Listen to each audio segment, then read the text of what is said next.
제12장 양자됨 입양 4. 양자의 축복. 우리가 하나님의 자녀로 입양되면 많은 영적인 축복들이 뒤따른다. 입양된 사람은 하나님의 특별한 사랑의 대상이 된다. 우리는 하나님께서 세상을 이처럼 사랑하셨다라는 사실을 알고 있다.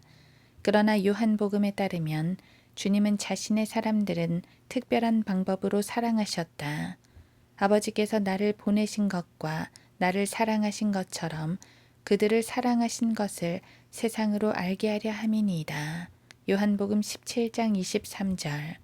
즉 아버지와 아들과의 친밀한 사랑의 관계가 하나님과 믿는 자 사이에도 이루어진다는 것이다. 이 관계는 믿지 않는 세상을 사랑하셔서 아들을 주신 것 훨씬 이상이다. 오늘날 세상과 타협하려는 설교자들과 소위 치유 사역자들은 하나님께서 자녀들을 사랑하는 것과 동일한 방식으로 믿지 않는 자들도 사랑하고 계신다고 생각하도록 애쓰고 있다. 그러나 이것은 이단이다. 하나님께서 세상을 이처럼 사랑하셔서 그의 독생자를 주셨으니 과거 시제임. 요한복음 3장 16절. 세상을 향한 하나님의 사랑은 그리스도께서 죽으셨던 갈보리에서 보여졌다. 그때 이래로 그리스도께서는 대제사장으로서의 중보기도 사역을 수행하시되 자신의 사람만을 위해 기도하신다.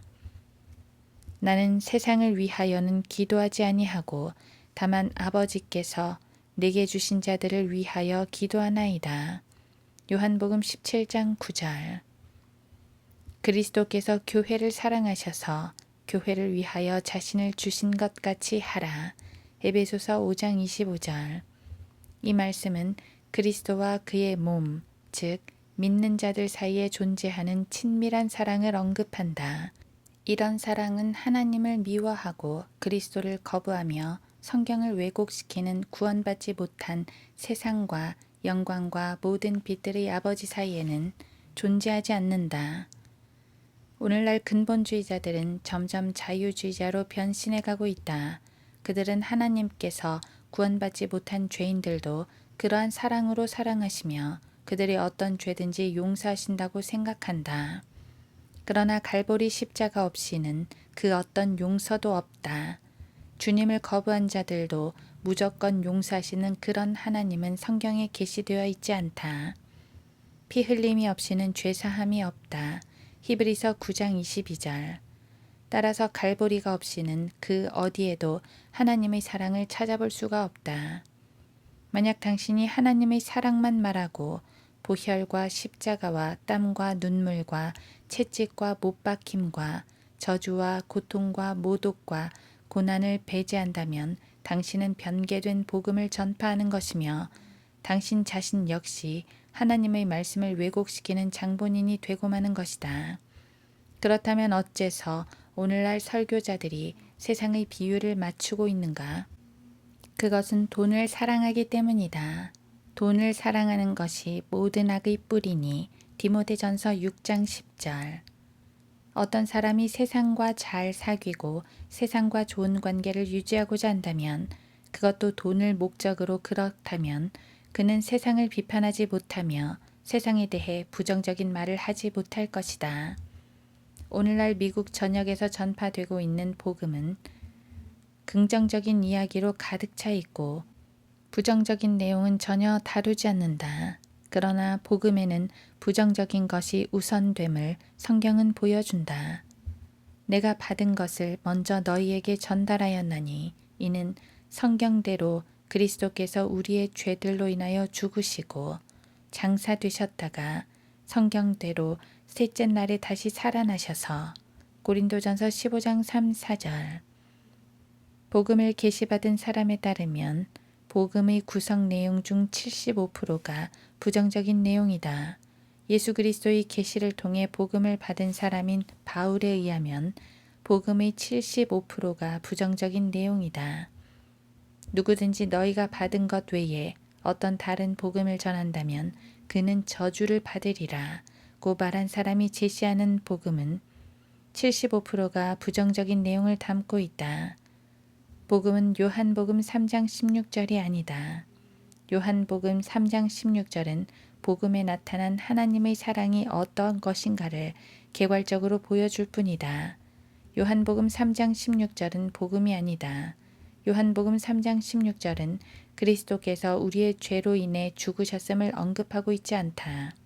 어떤 분은 이에 대해 글쎄요, 그래도 당신이 동의하지 않는다면 그것은 당신 문제이다.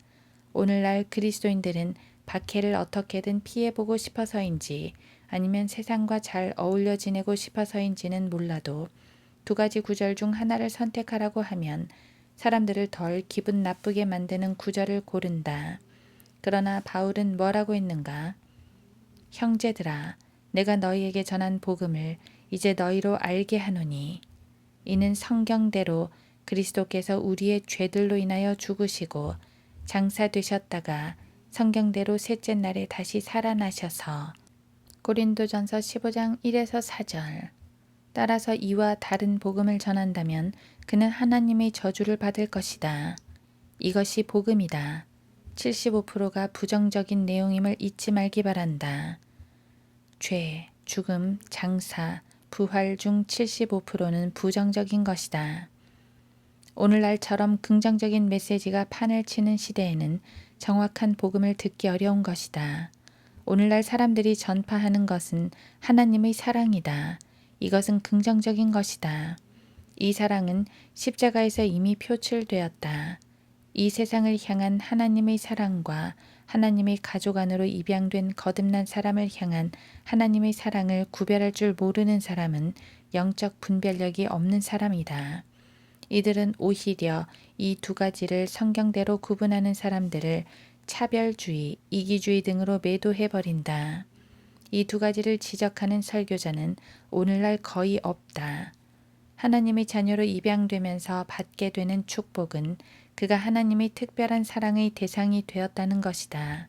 이것은 하나님이 이 세상을 사랑하신 것과는 다른 친밀한 사랑이다.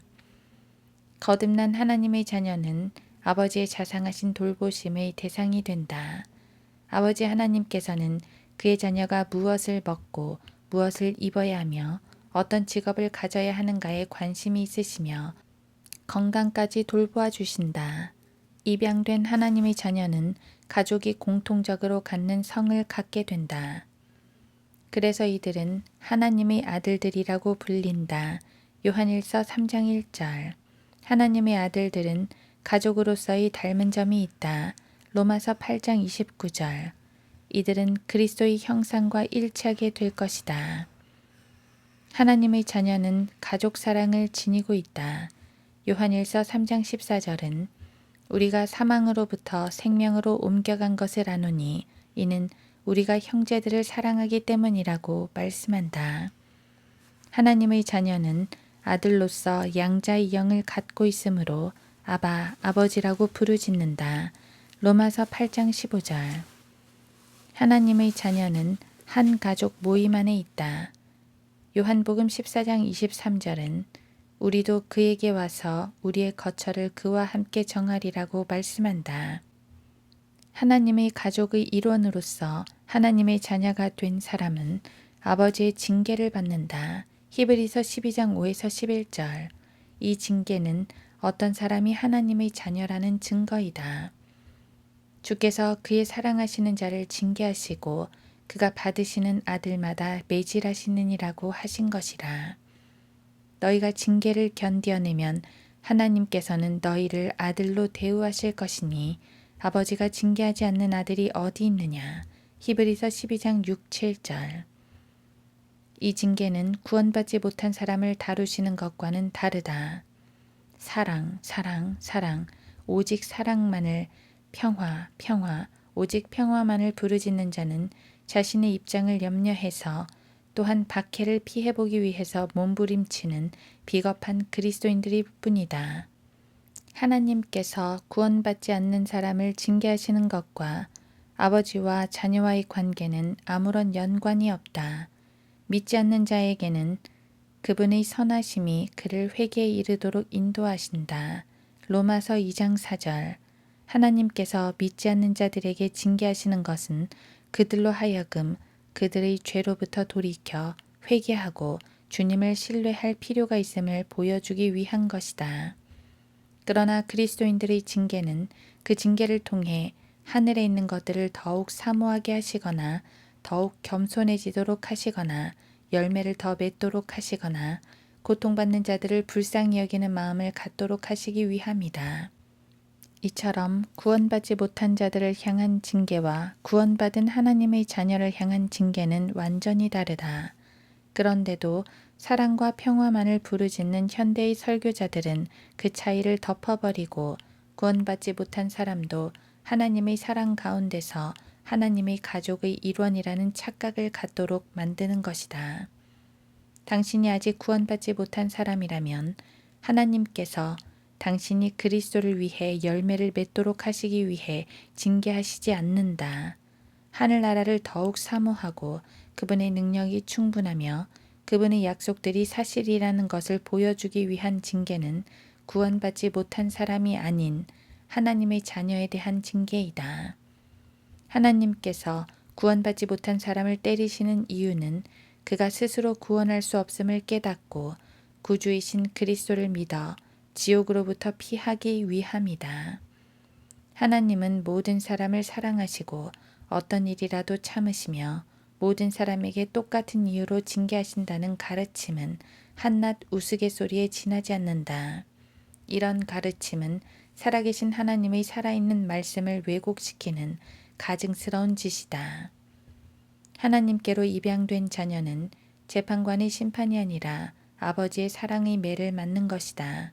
뿐만 아니라 하나님의 자녀는 아버지의 위로를 받으며 고린도후서 1장 4절 아버지의 유업을 받는다. 베드로전서 1장 4절 너희를 위하여 하늘에 썩지 않고 더럽지 않고 쇠잔하지 않는 유업을 간직해 두셨으니 이 모든 구절이 성령에 의해 거듭나 그리스도의 몸 안에 들어간 하나님의 자녀에게만 해당되는 것들이다. 이것이 성령 침례이다. 구원받지 못한 사람과는 아무런 관계가 없다. 구원받지 못한 사람은 가족의 일원도 아니고 가족의 성도 없고 양자의 영도 없으며 가족 모임에 참여하지 못하고 아버지의 징계도 받지 않으며 아버지의 특별한 사랑의 대상도 아니고 아버지의 위로도 못 받고 유업도 없다. 사실 그는 주 예수 그리스도로부터 내게서 떠나 마귀와 그의 천사들을 위하여 준비한 영원한 불 속으로 들어가라는 저주를 받게 된다. 마태복음 25장 41절. 오늘날 설교의 90%는 이 두 가지 서로 다른 종류의 사람들에 대한 진실을 덮어버릴 목적으로 행해지고 있음은 기독교계를 알고 있는 사람들에게는 너무도 분명하다. 그리스도를 거부하고 하나님께 도전하며 성경을 왜곡시키는 죄인에게 그가 사랑을 받고 있으며 하나님이 그의 아버지가 되신다고 생각하도록 만드는 설교는 사탄적인 설교이다. 그런 설교는 하나님의 진리와는 아무런 관계도 없다. 물론 하나님의 자녀로 입양된 사람에게는 책임이 따른다.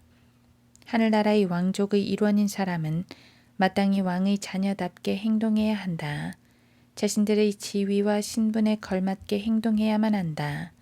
우리는 같은 가족 내의 형제 자매로서 서로 사랑하고 섬겨야 한다.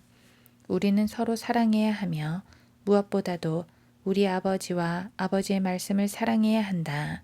한 가족의 자녀가 자기 집에 마음대로 들어갈 수 있고 마음대로 어느 때든 아버지를 뵐 수 있는 특권이 있는 것처럼 믿는 사람도 항상 하나님의 임재 앞에 다가갈 수 있다. 왜냐하면 우리들은 하나님의 가족으로 입양되었고 성령으로 인도함을 받고 있기 때문이다. 우리는 우리의 소유물을 소유해야 하며 하나님의 자녀와 상속자로서 살아야 한다. 이는 우리가 하나님의 가족으로 입양되었고 하나님께서 우리 아버지시기 때문이다. 어떤 입양아가 야, 너는 친자식이 아니고 입양아라고 하는 놀림을 받았다고 한다. 그러자 그 아이는 자기가 입양된 사실을 자랑스럽게 여기며 이렇게 대답했다. 그래, 나는 입양됐다. 내 부모님은 나를 여러 아이들 중에서 골라 택하셨지. 그렇지만 너희 부모들은 낳은 아이들을 어쩔 수 없이 길러야 한다고. 이처럼 입양된 지위는 위대하고 명예스러운 지위이다. 당신이 아는지 모르지만 미국의 입양법에 따르면 입양아에게는 반드시 상속을 해주어야만 한다. 일단 가족의 일원이 되면 당신은 가족이다. 당신이 구원받은 사람이라면 주님께서 당신을 자녀로 택하셨음을 기억하고 그분의 이름을 찬양하며 기뻐하라. 그리고 당신을 부르신 그분의 이름에 합당하게 행동하라.